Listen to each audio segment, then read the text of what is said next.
Too many people driving too fast. You'll see the car in the back picking it up. Trooper Patrick Holmes keeps a close watch of the 65-mile-an-hour zone on I-40. 70 miles per hour, 68. Truck here is going 76. But these speeds seem low compared to what many are doing. This is going to be the citation for traveling 82 in a 65 mile per hour zone today. Speed is the biggest factor in auto accidents and fatalities, and troopers tell us that the higher speeds, 90 to 100 mile an hour tickets, continue to increase. I've seen around 100, 105 miles per hour.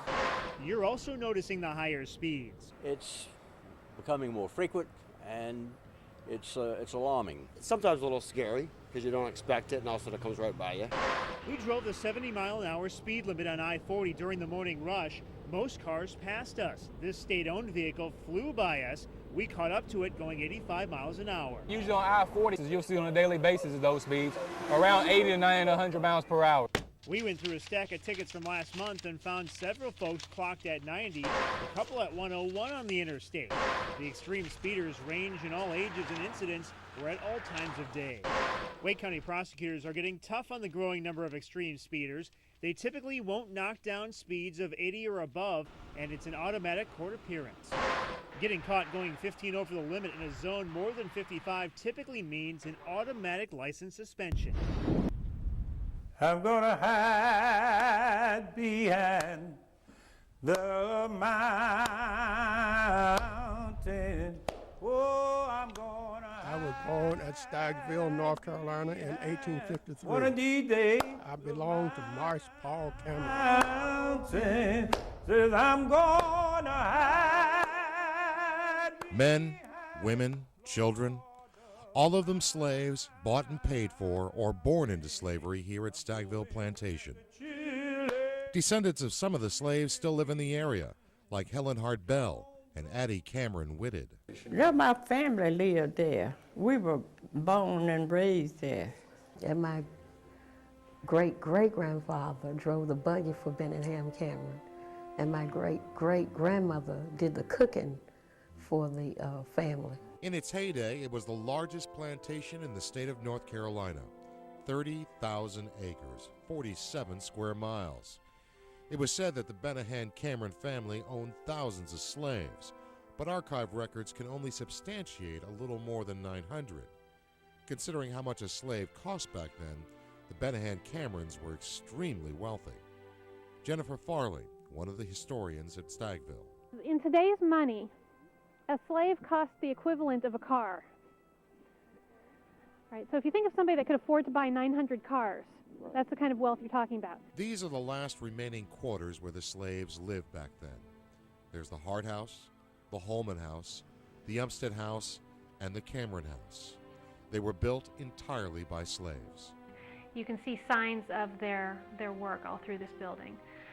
These beams, you can still see the marks from the broad axe that was used to turn logs into these beams. Some of the slaves were skilled journeymen. They made their own tools, like the broad axe and drill.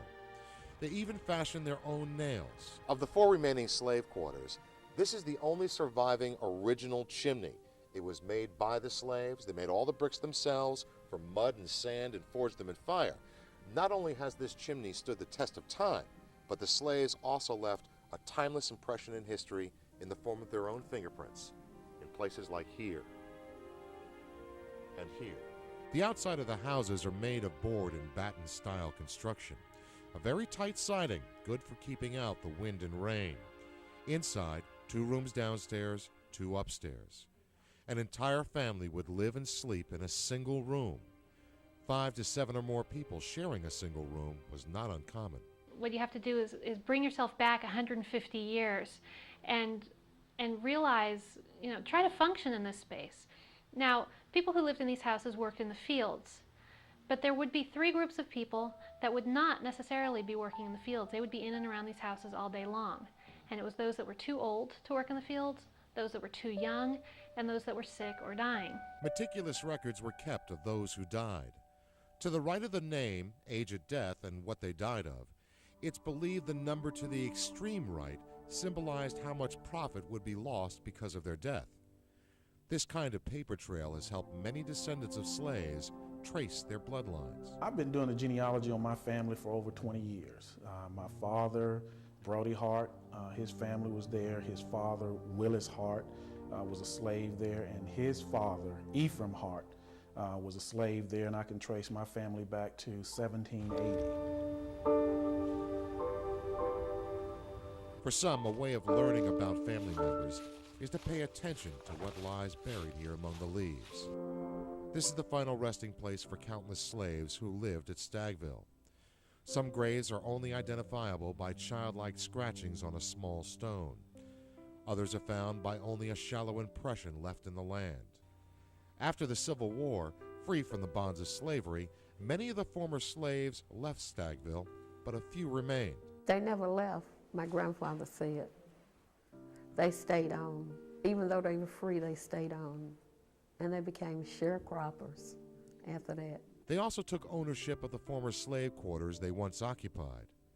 Helen Hart Bell grew up in the Hart House, hence its name, and for her, fond memories. When I go out there, I still feel like home. I still feel that closeness there.